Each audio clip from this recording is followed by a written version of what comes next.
I'm Kamala Harris, and I did not approve this message. Kamala! Hello?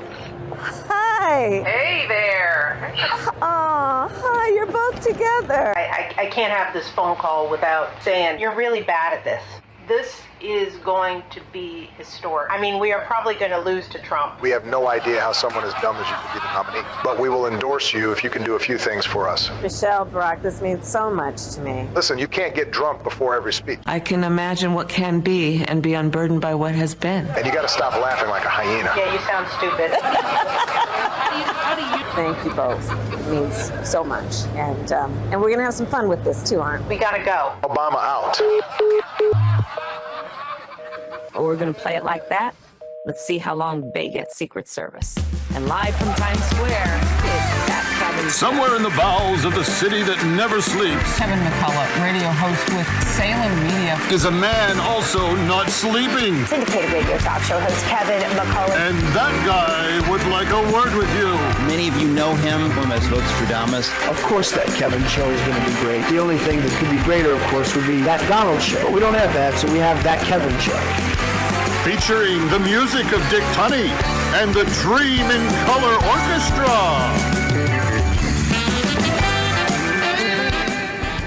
And tonight is Kamala coming for your kids, Angela Morabito.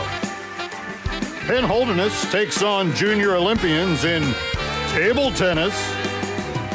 Derral Eves stops by from The Chosen.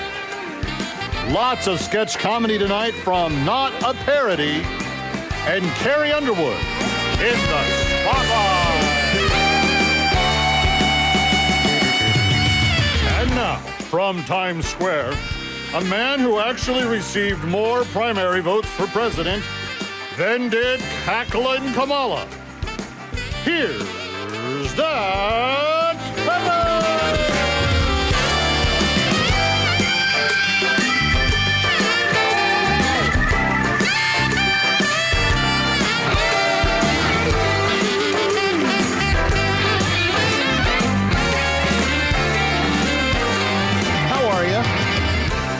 Good. Dave, did we approve that copy? Nope. The part where you just said that I received more votes than Kamala did, because I don't remember ever running for that position. No, that's because I wrote you in. Oh, you wrote me in? Yes. Oh, well, thank you. So I guess I actually did get more primary votes for president than she did. Which makes me more qualified to run for president than she is, I guess, on that level. Anyway, welcome to the weekend, kids. It's we're going to have so much fun tonight. You know, Penn Holderness was so gracious last week in getting his backside just royally kicked by the fencers, the future Olympian fencers. We thought it would be fun to let him go try his hand at ping pong. So coming up tonight, Penn Holderness versus the Olympians in the next generation of table tennis. That you want to stick around for nothing more than just that. But we've got a great show for you straight ahead. And I've got to wait a minute. It's just striking me now, Dave. If that's not actually true, if you didn't actually write me in and I didn't actually get a primary vote, then I'm going to have my biography scrubbed online. Oh, you mean like Tim Walz? Well, yeah, exactly like Tim Walz. But, you know, that's the thing. Yes. Fake candidates, fake accomplishments, fake votes, fake everything. I mean, that's what the Kamala team has right now. They're the fakest of the fakest, phony, fraudulent fraudsters that ever frauded. Anyway, as I was saying, welcome to the weekend. We're glad you're with us.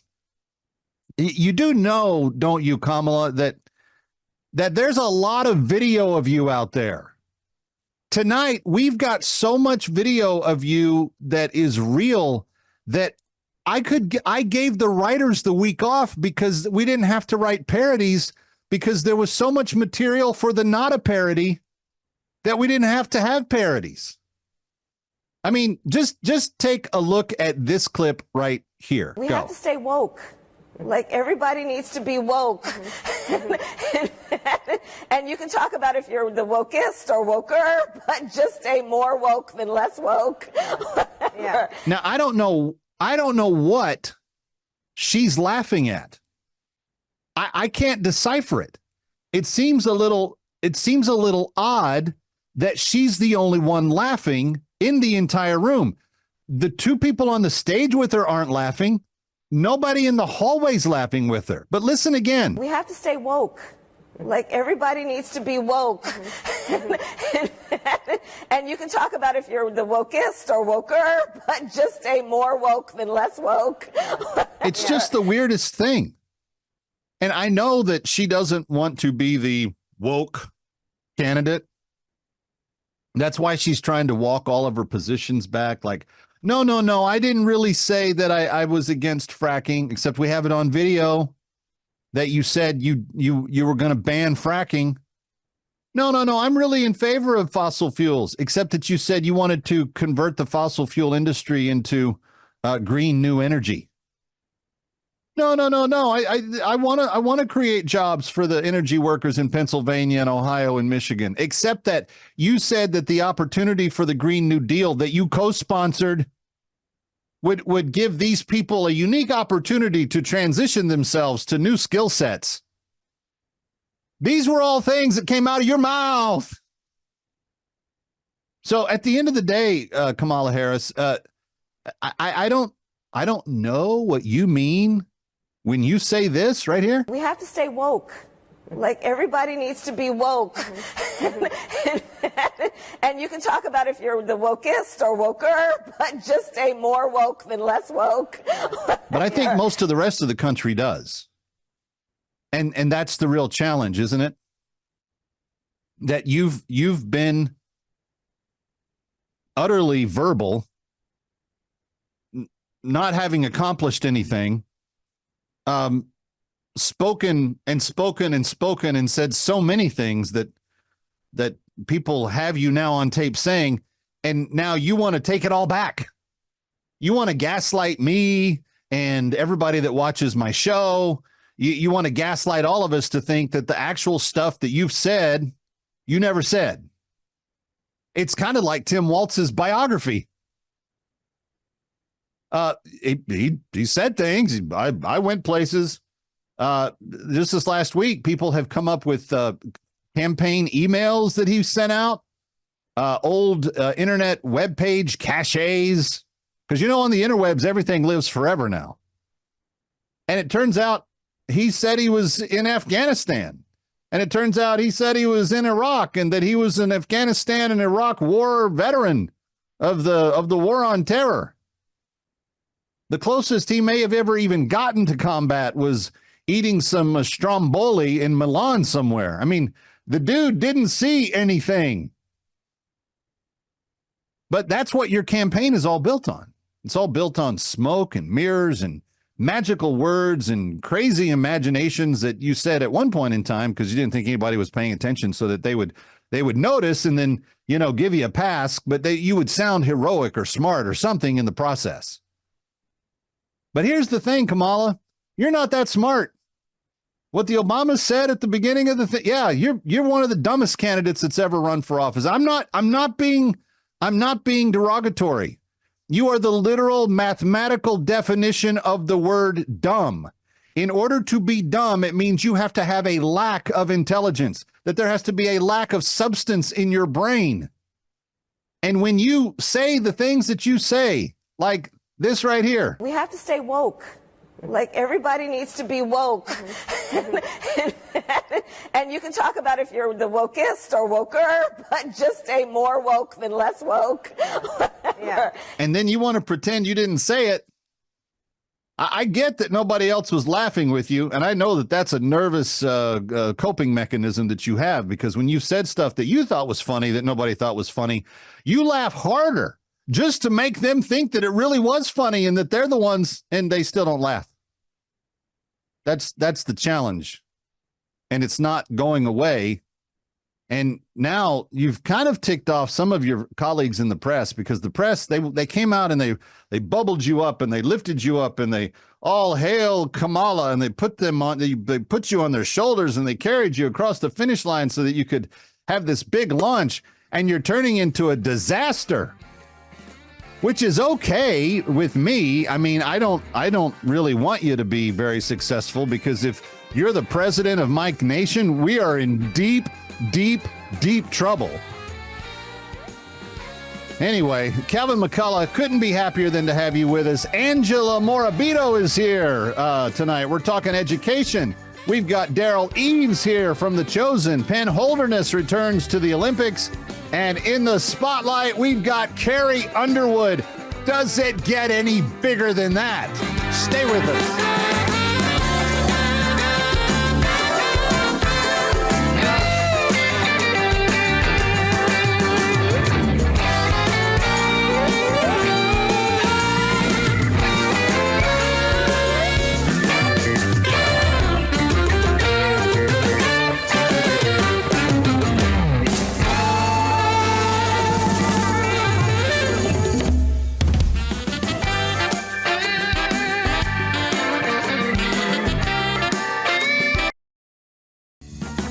From New York, it's That Kevin Show. See, I knew it.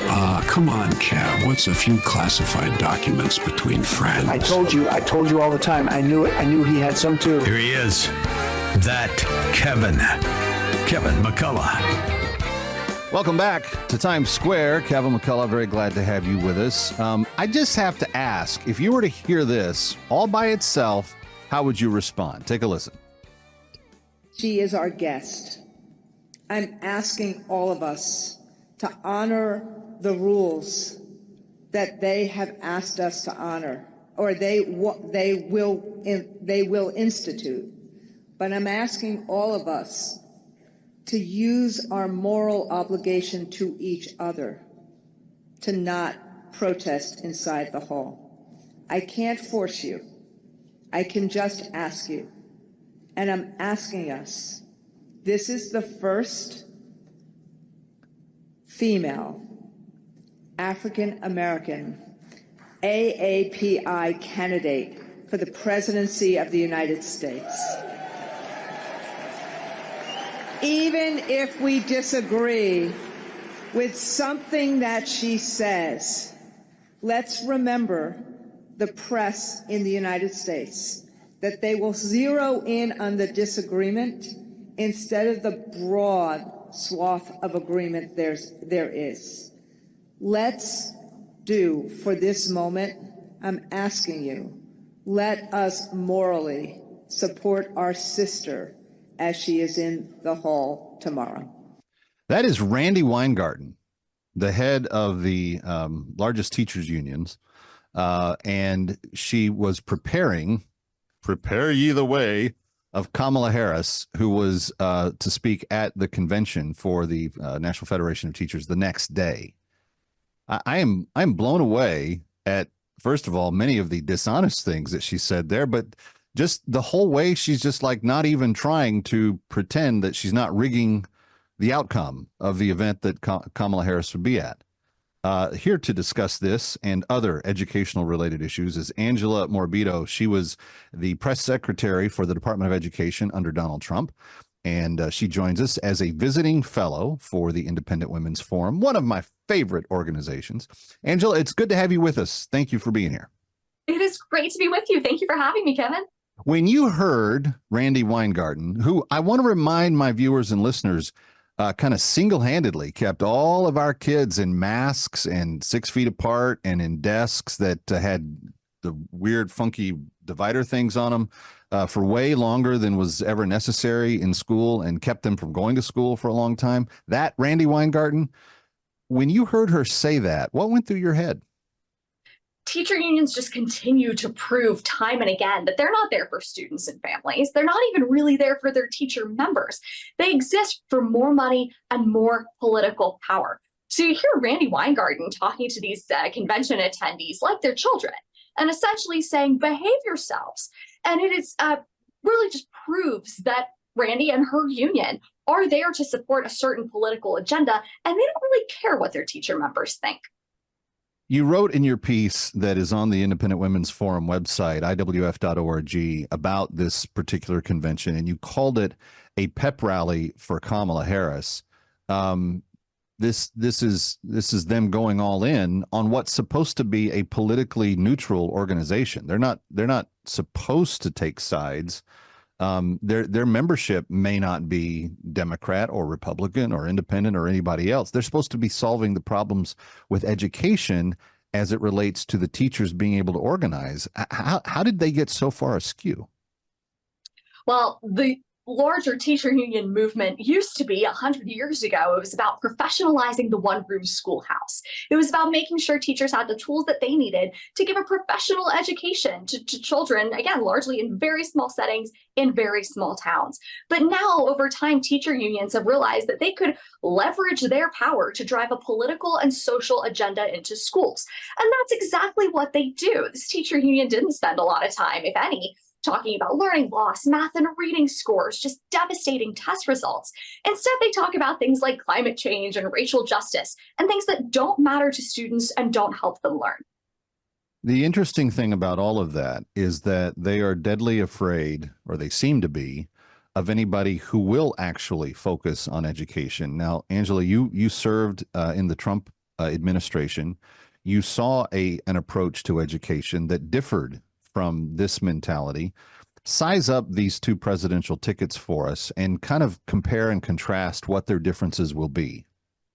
Well, I love that question because these two tickets that Americans will be deciding between come November could not be more different on the issue of education. I very proudly served under Secretary DeVos during the Trump administration. I was there when COVID hit, and that was a front row seat to history. And I saw how what we were doing was working. It was go all in on school choice, education freedom, give families a way out of failing schools. And what the opposing ticket wants to do is exactly the opposite. They are saying, stick kids where they are, government assigned, residentially assigned schooling that is all managed by the government. They support the teacher unions having virtually a monopoly on public education in this country. And their only answer to the pervasive problems in education is just throw more money at it. But we know that throwing more money at a failing system just gets you a better funded failing system. It doesn't make the difference that students desperately need. Well, you're a little bit nice in how you say that. I say it enriches those that are making it a failing system. I believe you're right. Fat cats at the top of the Yes. the top of the totem pole seem to have nicer cars, bigger houses, more guarantee of longer ability to hold the job that they have. And if that was you or I in the private sector, having to produce widgets or services or whatever else, and we failed as badly as the current the current educational system is failing, particularly in our more clogged cities, we would all be out of work. And Angela, I don't understand how they continue to get to do these things and continue to so underwhelmingly perform. This is the power of the unions in action because they take every available opportunity to erase accountability measures. The unions are first in line to fight to abolish graduation tests because they know they can't defend their results. The typical public school is not serving students. It's actually doing a really terrible job. But unions know it is a threat to their power if the American public figures that out. So that is why they fight against testing. They fight to make teacher evaluations so lax it's essentially a rubber stamp that says you're doing great, even if you're doing terrible. I joke with my dad, who is a long-suffering football fan, that if anyone else was paid so much, the only people, who were paid more than teacher unions to fail at their jobs are called the New York Jets. Ouch. We do have some Jets fans that watch, but yes, I think that you're right. Yeah, no, you're speaking the truth. We're going to take a break and come back. This election is going to be decided on a broad scale of issues. The educational issue itself has not really pushed its way to the fore, but there are a lot of things that touch the educational arena that Independent Women's Forum certainly is touching on. And I want to get into this because now that Kamala Harris has named her vice president, it seems as though if a Harris-Walz administration is empowered to run the country for 4 years, that our children are very much at risk in ways that I don't think my grandparents or parents would have ever imagined. As the father of school-age children myself, I can barely fathom that it's happening now, and yet it is all around us. You were also part of the IWF Title IX bus tour. We'll get into a little bit. Stick around for more of That Kevin. Next, That Kevin Show with Kevin McCullough.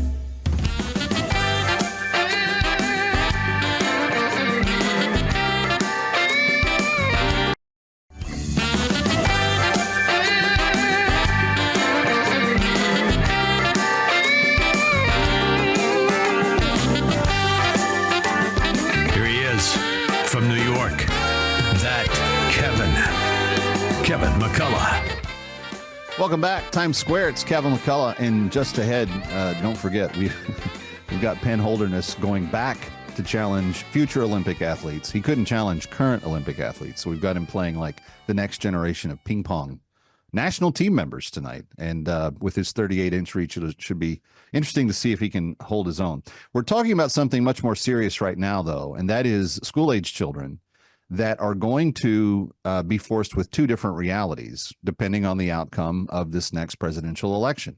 Angela Morabito is back with us. She was the press secretary for the Department of Education in the Trump administration.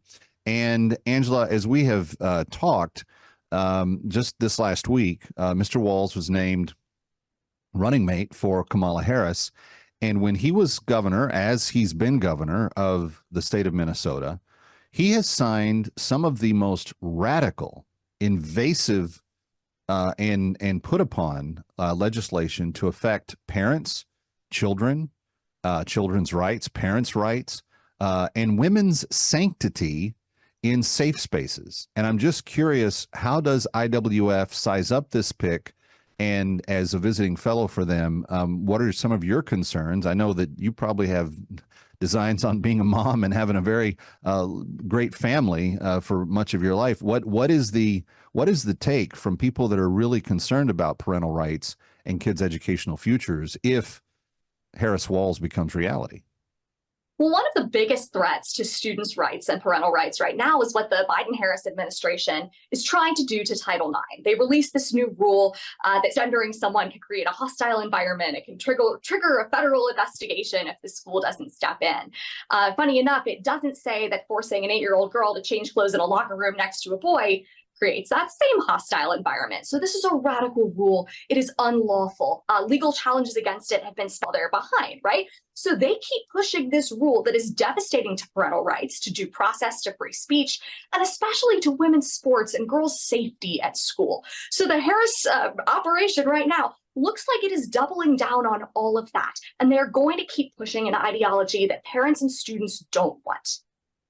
And Walz, there's zero bit of daylight between the Harris-Biden administrative tactics and what he's approved in his state. Is that correct? Yeah, so my kingdom for a reporter who would ask Vice President Harris if and how she disagrees with President Biden on anything. We don't seem to have got an answer on that. But in his home state of Minnesota, as Governor Tim Walz pushed some things that were really devastating to parental rights, including making Minnesota considered a sanctuary or a shield state for trans kids. And while that sounds nice, again, it has that super Midwestern friendly like veneer of this is a good thing over it. What that is actually devastating to parental rights. And it allows a child who is dealing with gender issues to essentially overrule their own family and for the government to overrule that family too. It makes no sense. It is extremely radical and it's harmful to kids. There's going to be a lot of discussion in the days to come because we're under 90 days to the election now. And there's going to be a lot of discussion about the female vote and how these two tickets are going to come down. Kamala is going to bathe in baby's blood from here to then. Abortion is going to be her thing. That's it. She's just going to go there. She's going to be Braveheart with baby's blood painted all over her face. And I will get this done.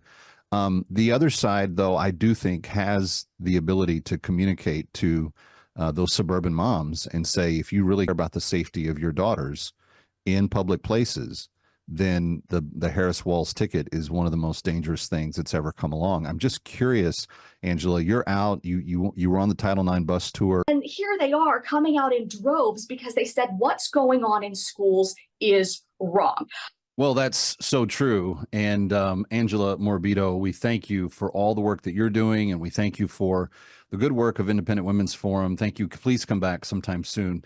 Friends, I want you to go over to iwf.org and investigate what they have done on all of these issues. If you just do a simple survey of the IWF website, you're going to find that Independent Women's Forum is really a much more representative slice of what women think in America than anything that the National Organization for Women or Planned Parenthood or the National Federation for Teachers or any of these other groups who supposedly think that they speak for the modern woman, you're going to find a much broader swath of accuracy in terms of what women need and think and how they are being treated by public policy. And it is without the work of Independent Women's Forum, we would be in bad shape because they are the only voice that is speaking for the vast majority of women, common sense that we need in the country today. And I'm so thankful for my relationships with all of the ladies there, and I look forward to continuing to help them in the days and years to come. Stick around for more of That Kevin. Next, That Kevin Show with Kevin McCullough.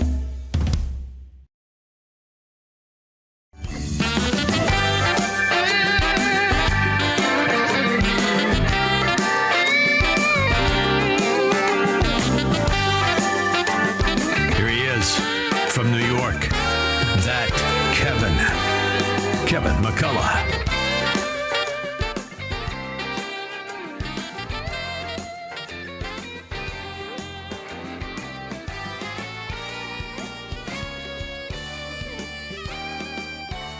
Thank you, Lonnie Perkins. Kevin McCullough with you from Times Square, and so glad to do so.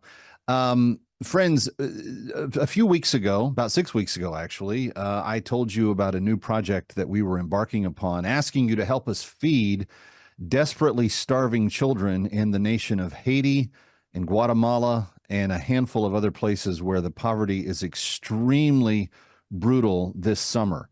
The heat, the hurricanes, the famine, the lack of conditions to grow things have really taken their toll on the populations of some of these countries. But on the children specifically, it has all but starved many of them to death. And my friends at Food for the Poor, who I've personally worked with for about 30 years, I've given to, my family has given to, we give to regularly, it came to me and said, Kevin, there are about 600 kids that need our help, 650 to be exact, that need our help. I was wondering if you could help us this summer get food to those children that are not going to have enough to eat because of the drought conditions, because of the immense damage that the hurricanes cause when they come through. After you have the drought, then you have the hurricane, and the ability for these children to eat has just been robbed from them. Now, there are a lot of other extenuating factors. Their parents live in poverty. In Haiti, you have the poorest country in the Western Hemisphere and the second poorest country on planet Earth. And because of that, even when there is good weather cycles, there are sometimes still challenges. What I love about Food for the Poor and why I support them in their feeding efforts is because they work through local church organizations on the ground in the towns. They don't go through a government program. There's no shrift being run against those that are political enemies to the government or anything like that. These are pastors on the ground that know every single one of these families that we are trying to get food to and why the children are in the situation that they're in. And they are so immensely grateful. But here's how it works, and it's really simple. Let me just give you some of the math on it. $80 tonight will feed a child for the next year 700 meals plus. 2 meals a day for 365 days for the next year, if you give that $80 gift tonight. But if you give that $80 gift tonight here at Kevin at the That Kevin Show microphone, we've got the new music spotlight coming up yet, and we always have great things for you. But if you give that gift right now, that's going to be doubled. So your $80 gift is not going to feed one child 700 meals for the next year. It's going to feed two children 1,400 meals for the next year.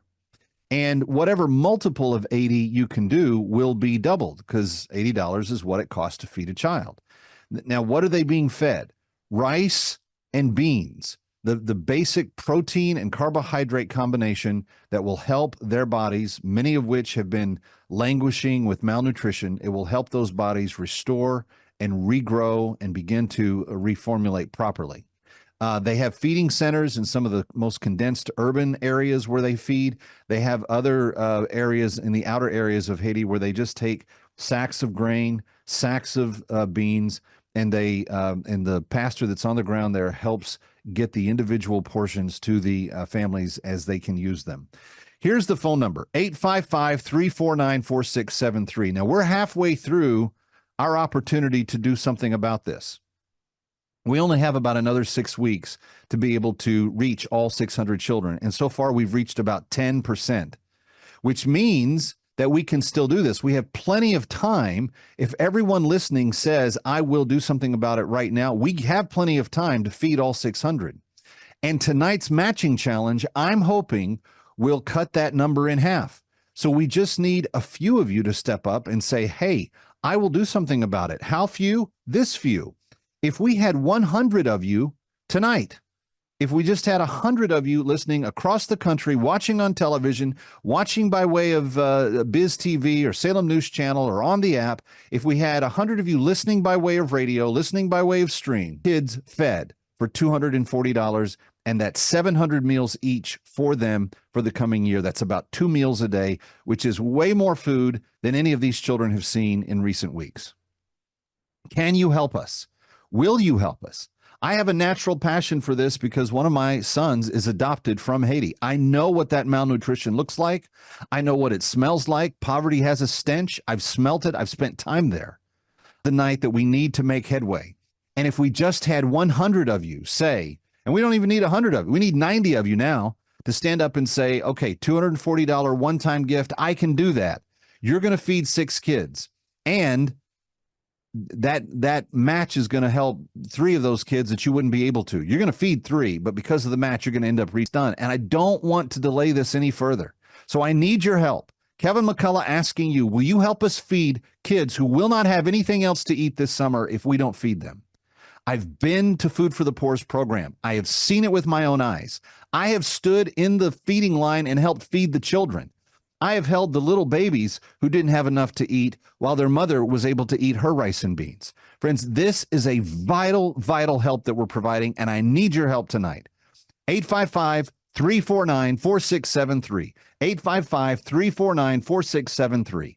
855-349-4673, or go to instagood.org. You can give online at Instagood, like doing instant good. Instagood, INSTAGOOD, instagood.org. Give online, give a $240 gift tonight. Now, maybe you can do more. If you can give a $10,000 gift, you'll feed 250 kids right out of the chute. But we need your help. 855-349-4673, 855-349-4673. Just dial the number as it appears on your screen, 855-349-4673, 855-349-4673, or online at instagood.org, instagood.org. Trying to rescue the lives of 600 starving children this summer. Please help us right now. Every gift matched, every gift doubled. 855-349-4673, 855-349-4673, or instagood.org. That's INSTAGOOD.org. It will save a life. Kevin McCullough saying, please don't go anywhere. New Music Spotlight, straight ahead. Ready or not, we'll be right back. That Kevin.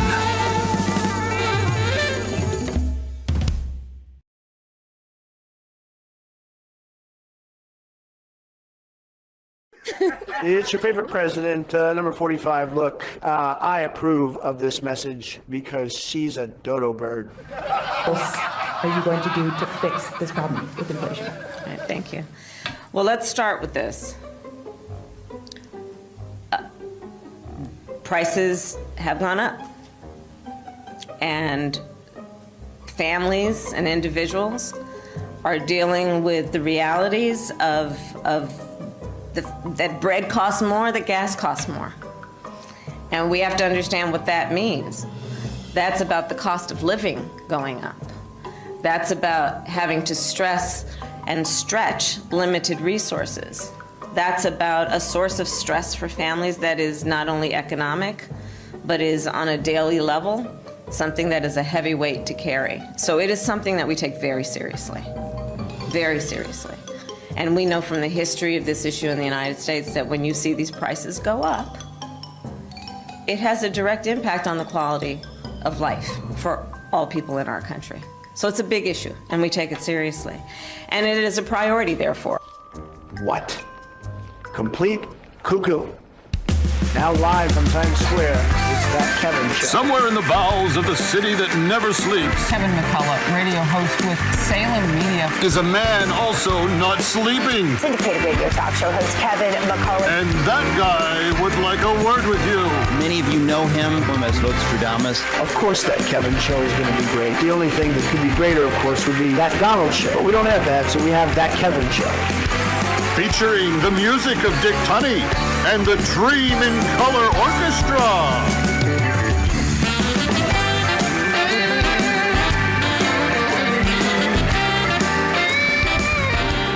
Still to come, Penn Holderness returns to face junior Olympians in table tennis.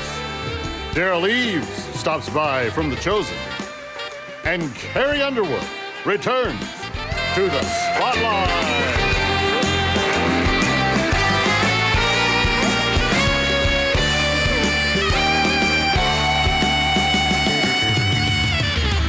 And now, from Times Square, the inventor of the original word salad. And don't call him Mrs. Imhoff either. Here's That Kevin.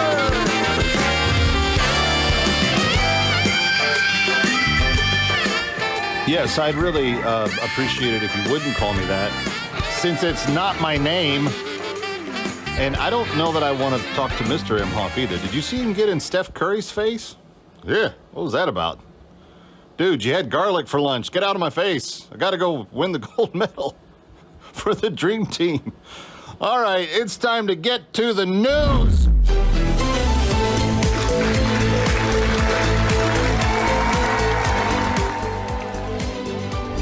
For Assignment Desk Weekend, I'm Kevin McCullough. Kamala Harris's running mate is being scrutinized closely on many issues since accepting the VP role for the Democratic ticket.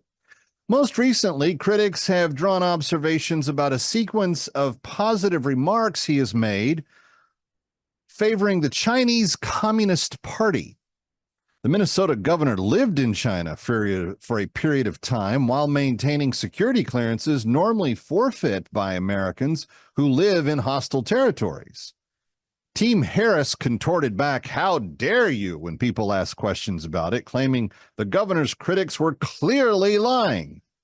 Assignment Desk Weekend assumes the Harris camp has become an expert in spotting those who lie, given all the lies they have had to scrub from the governor's resume, specifically his claims of being a war on terror veteran and lore of his imaginary tours in Afghanistan and Iraq.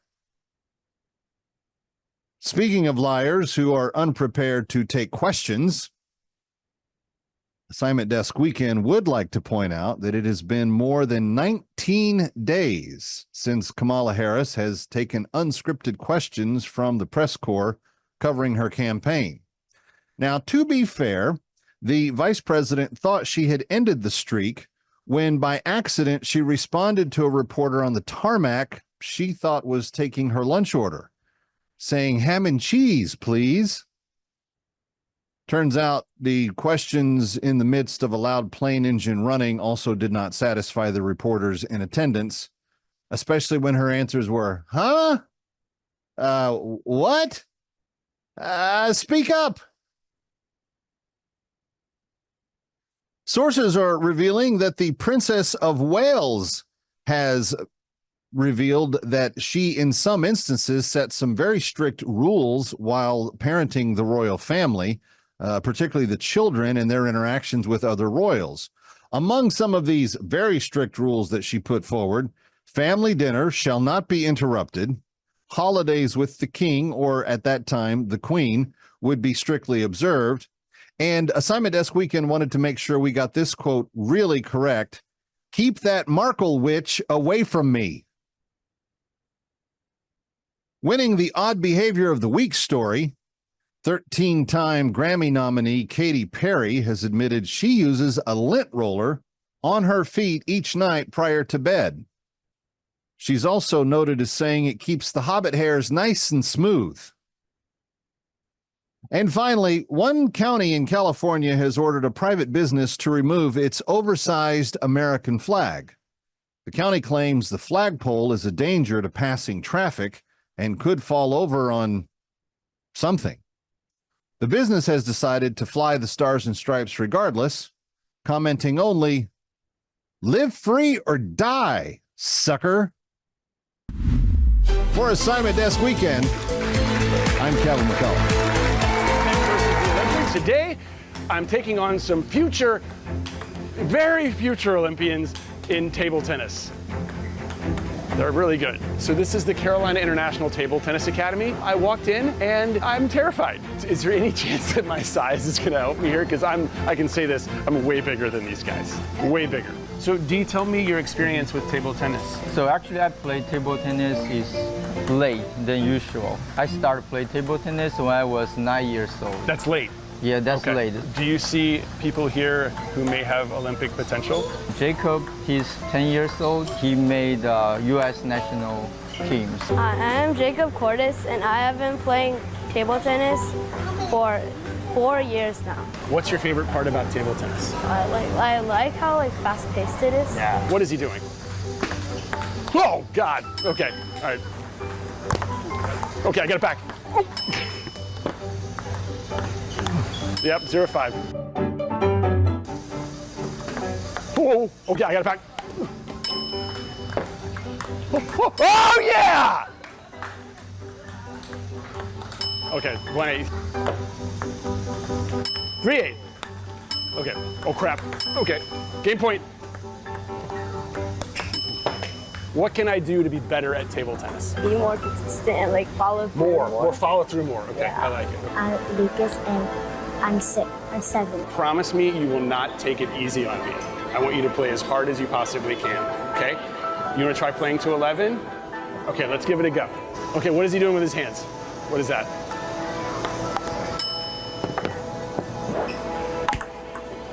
That was a really good serve.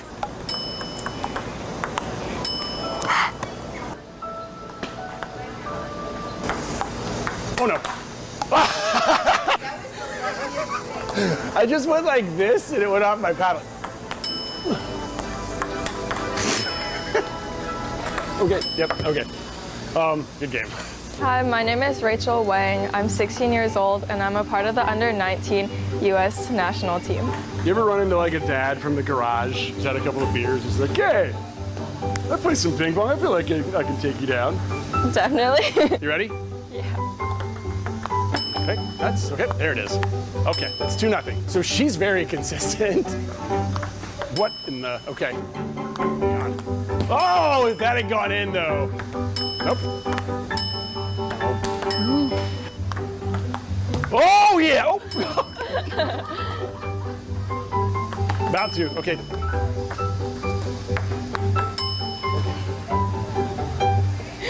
Good game. That was so good. Do you think you could beat me in table tennis? Yes, I'm Diksha and I'm 6 years old. Okay, Diksha, I haven't beaten anybody today, and I think maybe I may have the size to overpower you in table tennis. I can beat you. You can beat me? What do you think the score is going to be? 11-0. There's no way you're going to beat me 11-0. You're 6. I am so much taller than you. And what? Whoa! Oh, good serve. Okay. Oh, okay, 3-0. Oh, good serve. Ah! 1-3, here we go. Okay, this is a partisan crowd. Oh, we got it back. 4-4. Oh, that's a good serve.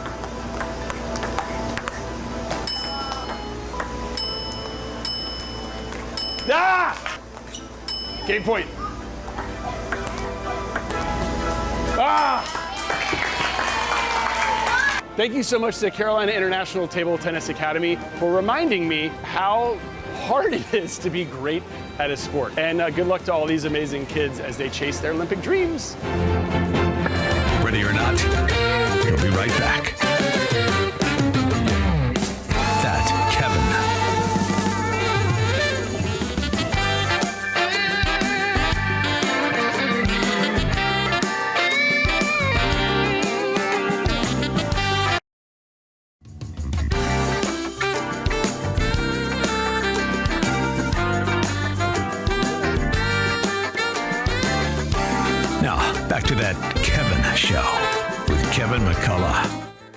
Welcome back to Times Square, That Kevin Show. Oddly enough, named after me, That Kevin. Anyway, we're glad to have you with us. And on Saturday and Sunday nights, you know we love to have a lot of fun. And my next guest has, from what I can gather, had a ton of fun professionally in recent years because he has found what is described as his number one career passion and focus. And anybody that finds that in life has found a good thing. His name is Derral Eves, and he joins us now from The Chosen. He's the co-founder, executive producer, and chief strategy officer. Derral, it's great to have you with us. Hey, Kevin, how you doing today? I'm doing well. I appreciate you being here. We've interviewed everybody at The Chosen, literally everybody except you. So it's good to finally now it's my time. But it's good to finally have you on the show. But you bring, and The Chosen is loaded with this. Every person that comes, be it Dallas, Amanda, all this cast, et cetera, they all come with different specialties and backgrounds. And you come to The Chosen from being an expert on YouTube and viral marketing and kind of the new media economy that we live in. And before The Chosen, I'd love to know, what did you do and how did you get involved in the digital side of distribution and the obviously early game of understanding that that's where the largest audiences were eventually going to be? Yeah, so I built my career building audiences for either content creators or brands. And some of these content creators become brands after working with me. And I've been able to generate over 110 billion video views on YouTube. So I've done a few. But for me, it's all about understanding people. And we all want value in our lives. And I just look at, what are the things that I share is the things that kind of resonate with me, either in a positive way or in a very negative way. And so I built a career on understanding people and understanding how to get them to respond to want to share naturally. And that came from a course of my life, just having great content and loving that great content and wanting to share it. And so ultimately, I just had a passion and love for marketing and advertising. And I started an agency where we just focused in on that. And for me, it was 2005. I just remember it was October 2005 that I saw a Craigslist ad because I was expanding my business. And it was an ad for a brand new website called YouTube. And if you went there and signed up, they kind of put you into a raffle to win an iPod. And so I went over there. I'm like, I want a free iPod. And that's when my jaw kind of hit the ground. It's because I saw video for the first time being played where you hit play and it'd play. Because back then you hit and then you had buffer all the way through, it had to load and then it would play. And I also saw it gave us the ability to put these videos on websites. And I'm like, this is going to be it's going to be groundbreaking. It's going to be very disruptive. And so I spent from that time moving forward really to hone in on video distribution online. And I just wanted to become an expert in it. So I worked with and also worked for companies that were looking for more visibility. And I just wanted to become that guy until it generated to my true passion and love. And that was like in 2008, which is sharing content that really impacts people where they naturally want to share it. Right. And basically from there, that's why I got those 110 billion video views, is just finding that, because my passion and love for marketing intertwined with really great content. And that's how it all started. Well, and now it's led you to being a very important primary partner in the whole work of what is now known as The Chosen. And as someone who knew Dallas when he was at his pop's knee in his office, because Jerry and I shared offices at Moody Bible Institute about 2 doors down from each other. It's been amazing to see him find his passion and unload it on the world and watch people be changed by it. But why do you consider The Chosen your number one passion now? Because the first time I saw a short film that Dallas made for his church, I got access to that, and I could tell immediately it was low budget. Like, it was so low budget, but the story pulled me in, and I'm like, man, who made this? Because it's really fresh, and I've never seen this short film. The short film was around the birth of Jesus Christ, but it really focused in on the shepherd. And I'm like, I never thought how it would have been a shepherd. And this shepherd was like the low of the totem pole of the shepherds. Like, so he's the lowest of the lows. And it was his story. And then you're able to see the birth of Jesus Christ through his eyes. And I'm like, this is just brilliantly done. It spoke to me on a level that I can't even explain. And I heard that he was actually considering doing a TV show. And I'm like, I got to meet this guy. And so the next week that after I saw it, Derral shared with me his vision for the show. It's about a story about Jesus, but it's through the eyes and the perspective of those that he called. And I'm like, this is brilliant. Like, that's what really spoke to me on the shepherd. And I asked him, well, how far along are you? And he's like, I've been rejected for 10 years. Nobody will finance this. And I felt right then and there, Kevin, that I was called because I've been building audiences my whole career. Right. I have a love and passion for Jesus, and it just came together where I could take my love and passion for Jesus and really amplify the gift that that God's given Dallas, which is being a great storyteller. Well, and you kind of hit it in the that stories of Jesus. You kind of hit it in that perfect envelope too, between like traditional linear television and what is becoming the streaming standard now.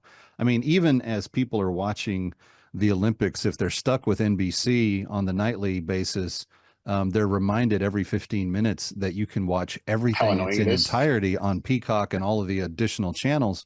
And this is what family-oriented conservative Christian media has just started to figure out in probably the last 10 years or so, is that we don't have to be victims to what Hollywood is willing to finance and not finance anymore. And if you can go find an audience for it, there will be resources to produce that which they're looking for. The show itself, I want to talk to you about the strategy, because obviously it started with Angel and was on just the Chosen app and just Angel Studios. It's now across almost every major streaming platform. Do we have an idea of how many individual people have watched some piece of an episode of The Chosen at some point in time? We're still calculating those numbers, but the goal was, and this is like more coming from us, because Dallas doesn't focus in on that. He's like, I don't care about, I just want to make it really good for God. And I want to put all my energy in it. No, that's admirable, but I'm trying to relay to my viewers and listeners the impact. No, I'm going to tell you, because I'm the complete opposite of Dallas. Like from day one, I wanted 1 billion people to watch the show.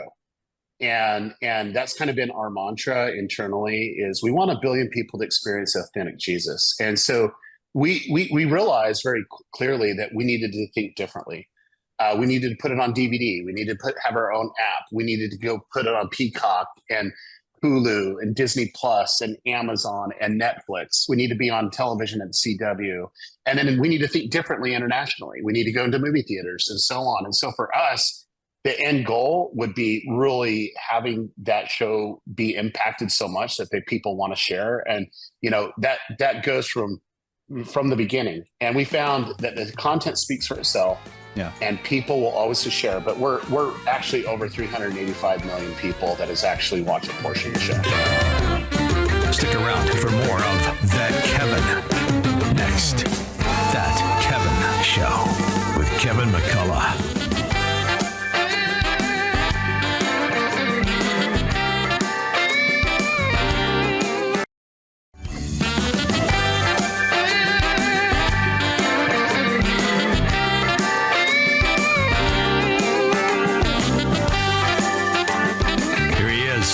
From New York, That Kevin McCullough. And we're back. Kevin McCullough, Times Square. We have talked now literally with everybody from The Chosen. All the cast members, all the behind-the-scenes people. I think we even had the grip on one week. But Derral Eves is back with us, co-founder, executive producer, and chief strategy officer, but really a very dynamic thinker in the area of how to digitally strategize the message of The Chosen getting out. We just finished season 4, Derral, and my kids, age 14 to 9, all went to the theaters to see it, and then we all watched it at home, and we have watched seasons 1 through 3 multiple times. The story is getting dark. We're getting to that place where the real pain of this story is going to be seen. I'm curious as to how that impacts the marketing strategy. The Scripture talks about how if you love Jesus and you speak his truth, there will be a certain section of the world that rejects you because it rejected him. And thus far, all I've seen from The Chosen is that people accept it and love it and appreciate it, and non-believers watch it and they're moved by it. And people that don't even know anything about the biblical story say, this is better than This Is Us. I mean, the accolades that come forward on this show, and for justified reasons, are many from very different angles. But at some point, we're coming near in season 5 and 6 and 7. The real hard truth of this story is about to unfold. Does that change the way you get the word out at all? No. In fact, I think it's going to help us get out to more people. And I think the reality is this: there's been a lot of great content in the world for years, and sometimes they just focus in on, the side of it where it's like, oh, the miracles, or it's Jesus' greatest hits, or whatever it may be. But these were real people that Jesus called, and they had real lives. And life is hard, Kevin. Like, that, I know that it's hard. And ultimately this season, in season 4, it was hard. It was hard seeing Jesus just break down and see the pressure mounting. That journey with little James and Mary on the road to the funeral was just devastating. And you didn't mess around with it. You just let us sit in it and just experience it. And I loved how the writers brought that in, because Dallas and Ryan, our head writer, and Tyler, they do a beautiful job. But it's more about having relevance and an understanding of his word, because just because you accept Jesus and are willing to follow him and are willing to follow in his footsteps doesn't mean the pain's going to go away. And the whole thing is he's there with us, and he understands us to a deep level. And I think that's what the show's about. And so coming off of season 4, it's beautiful. And I think it speaks so highly of exactly what Jesus meant. And I think we have a different interpretation of that now than maybe the followers that he had at the time, because we had 2,000 years to kind of process this. But it's these last few weeks that he's like, season 5 is literally the Holy Week, so it's just the last week of Jesus's life, and it is going to be hard. It's going to be dark, but it's also going to be beautiful. And when I read the scripts, man, gives me a better appreciation for God of what he gave us, which is the gift of Jesus Christ and his willingness to help us return to God. It's really been a very much from the beginning, a crowdfunded effort that people have said, I want to be invested in this. But I really do think it has the potential to be the most watched biblical narrative of all time in projected media of some sort. Derral, last question. The Chosen eventually will come to an end. Season 7 will be looming out there somewhere. But there's an entire rest of the New Testament and even some really, really good Old Testament things that probably need to be done. I'm guessing that The Chosen doesn't end at season 7. Our motivation is to do these 7 seasons with excellence and get the world to see it. And all right, you're going to give me the great approved Dallas Jenkins answer. I get it. Well, we're not partners.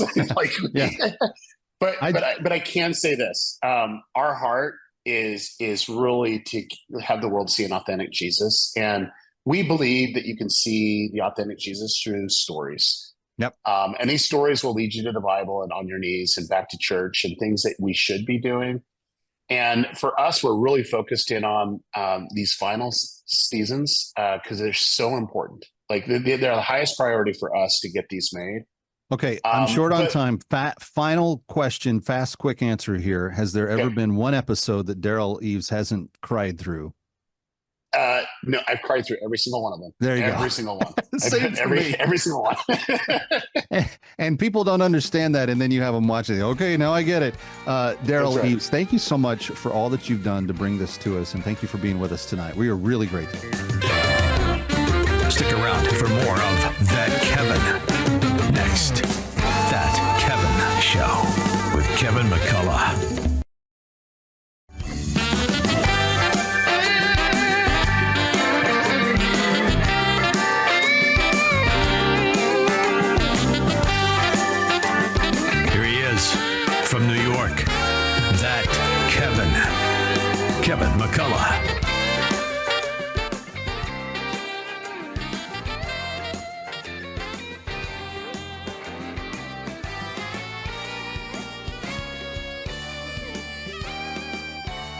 Thank you, Lonnie Perkins. Kevin McCullough with you from Times Square, and so glad to do so.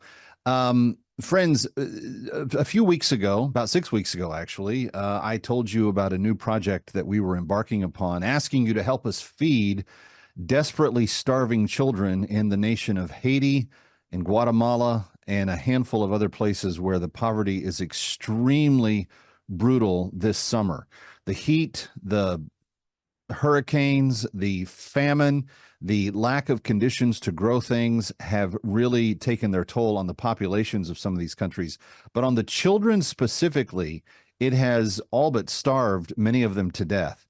And my friends at Food for the Poor, who I've personally worked with for about 30 years, I've given to, my family has given to, we give to regularly, came to me and said, Kevin, there are about 600 kids that need our help, 650 to be exact, that need our help. I was wondering if you could help us this summer get food to those children that are not going to have enough to eat because of the drought conditions, because of the immense damage that the hurricanes cause when they come through. After you have the drought, then you have the hurricane, and the ability for these children to eat has just been robbed from them. Now, there are a lot of other extenuating factors. Their parents live in poverty. In Haiti, you have the poorest country in the Western Hemisphere and the second poorest country on planet Earth. And because of that, even when there is good weather cycles, there are sometimes still challenges. What I love about Food for the Poor and why I support them in their feeding efforts is because they work through local church organizations on the ground in the towns. They don't go through a government program. There's no shrift being run against those that are political enemies to the government or anything like that. These are pastors on the ground that know every single one of these families that we are trying to get food to and why the children are in the situation that they're in. And they are so immensely grateful. But here's how it works, and it's really simple. Let me just give you some of the math on it. $80 tonight will feed a child for the next year 700 meals plus. 2 meals a day for 365 days for the next year, if you give that $80 gift tonight. But if you give that $80 gift tonight here at Kevin at the That Kevin Show microphone, we've got the new music spotlight coming up yet, and we always have great things for you. But if you give that gift right now, that's going to be doubled. So your $80 gift is not going to feed one child 700 meals for the next year. It's going to feed two children 1,400 meals for the next year. And whatever multiple of 80 you can do will be doubled, because $80 is what it costs to feed a child. Now, what are they being fed? Rice and beans, the basic protein and carbohydrate combination that will help their bodies, many of which have been languishing with malnutrition. It will help those bodies restore and regrow and begin to reformulate properly. They have feeding centers in some of the most condensed urban areas where they feed. They have other areas in the outer areas of Haiti where they just take sacks of grain, sacks of beans, and and the pastor that's on the ground there helps get the individual portions to the families as they can use them. Here's the phone number, 855-349-4673. Now, we're halfway through our opportunity to do something about this. We only have about another 6 weeks to be able to reach all 600 children. And so far, we've reached about 10%, which means that we can still do this. We have plenty of time. If everyone listening says, I will do something about it right now, we have plenty of time to feed all 600. And tonight's matching challenge, I'm hoping, will cut that number in half. So we just need a few of you to step up and say, hey, I will do something about it. How few? This few. If we had 100 of you tonight, if we just had 100 of you listening across the country, watching on television, watching by way of BizTV or Salem News Channel or on the app, if we had 100 of you listening by way of radio, listening by way of stream, kids fed for $240, and that's 700 meals each for them for the coming year. That's about 2 meals a day, which is way more food than any of these children have seen in recent weeks. Can you help us? Will you help us? I have a natural passion for this because one of my sons is adopted from Haiti. I know what that malnutrition looks like. I know what it smells like. Poverty has a stench. I've smelt it. I've spent time there. The night that we need to make headway.